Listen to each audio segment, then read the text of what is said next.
just got to be coachable. Curtis is with me today, and he shared some of his successes. And I think it's important that people know I have been through the program 5 times.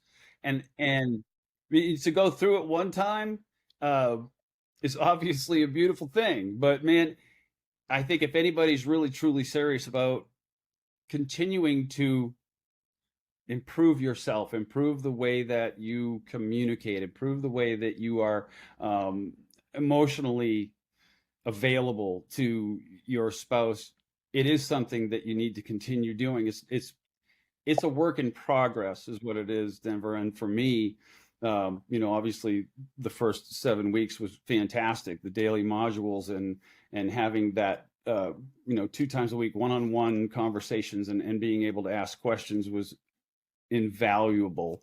There's not a lot of other people out there that are helping men save their marriages that understand time is of the essence. Even if we save your marriage for your finances, if she's going off and buying a new car or getting another mortgage or signing a 12-month lease somewhere, then if you guys do get back together, you have the credit issues, and can you afford it?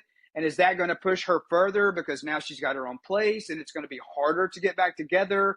And then the longer that you're separated, the more likely she is to go badmouth you to everybody, because you probably have been a jerk a lot of it. But we quit worrying about what's her fault and what can we do, which always works. That's why I don't tout statistics like some of the competitors that are offering solutions for marriage. I would be humiliated to say I have 70% success. Working on your marriage is the easiest thing in the world to do if you have a step-by-step process where somebody says, stop working on the marriage. That's what's killing it, dummy. Let's do the opposite of what you feel like you should do. Let's do the opposite of what you think you should do. And let's stop working on the marriage. Let's stop all of these hard things. And let's just show you how to be happy, attractive to yourself. You like what you see in the mirror, which eventually causes her to say, and she'll run back to you. Because if you've been through a divorce, and especially if you've been through a second divorce or a third divorce, every time you go through that, the next marriage statistically drastically lowers in the success rate statistically. And it also throws those same statistics on your children. Children that have been through a divorce, or especially multiple divorces, are more likely to go through a divorce because no one ever said, I'm going to stand up for this, we're going to figure this out, and we're going to show them how it's done. Let me ask you, you've had some awesome success with the program. Why have you continued it? It's very normal for men to continue the program past the 7 weeks, to opt in for another 7 weeks and another 7 weeks. But what made you make the decision? What was the key factors where you started the second week, the second cycle of 7 week, and the third and the fourth? Like, what made you stick with the program? I mean, you had what you wanted at 4 weeks, but yet not only did you complete the 7 weeks, you went through another 7 weeks and another 7 weeks, and now she's in the 7 weeks with you. What was the deciding factor in that? Why are you still with the program? Well, I think she probably joined because she started having those almost feelings of missing out on something. It's more so ignorance, and they try different things and they'll see some success, and then maybe you start have resentment that's building up because she's not trying when you're trying, and she resents because vice versa. And then men, specifically have a tendency to be a little more grouchier than women, which tells her that it's not emotionally safe for you to share anything with me because I'm either going to bitch about it or I'm going to try to fix it.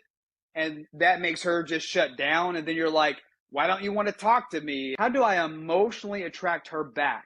Who do I get to be today and moving forward to increase in my spiritual, physical, intellectual character and emotional attractiveness? How do I emotionally attract her back? I've never been a spiritual person, maybe, which I was a spiritual person, but maybe if you're not and you're holding on to this story that I can't increase in spiritual attractiveness, if that's attractive to her, you better damn well figure that out and let go of your stories. And there may be truth to there's a lot of things that we can't do, but that was the old us. The new season, the new way of thinking is, what can I do?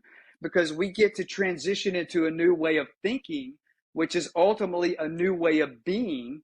And when that's actually in our heart, it's going to come out our mouth. And when it comes out our mouth, it goes in her ears and in her eyes and eventually melts her heart. And they'll always come running back to you, because it is the 1% of the 1% of men. We teach you how to be the 1% of the 1% of men for life. Because whenever I take on a new client, I'm not taking the man on as a client. I'm taking on the marriage and the legacy that marriage will leave. Even if you don't have kids together, they're watching. Do you know how many millennials will say they're never going to get married, that they just want to live together or whatever, because they saw mom and dad get a divorce, and they saw mom and dad and step parents get a divorce and are divorced because nobody stood up for this. Working on your marriage is the easiest thing in the world to do if you have a step-by-step process where somebody says, stop working on the marriage. That's what's killing it, dummy. Let's do the opposite of what you feel like you should do. Let's do the opposite of what you think you should do. And let's stop working on the marriage. You have a wife that's left and filed for divorce. She has what's called confirmation bias, where she's already got some beliefs that she's telling herself to justify leaving the marriage. And you can do a million things right. If you go through some program or a 4-day class or something like that, you'll pick up some good things, and they will probably work if it's a good teacher.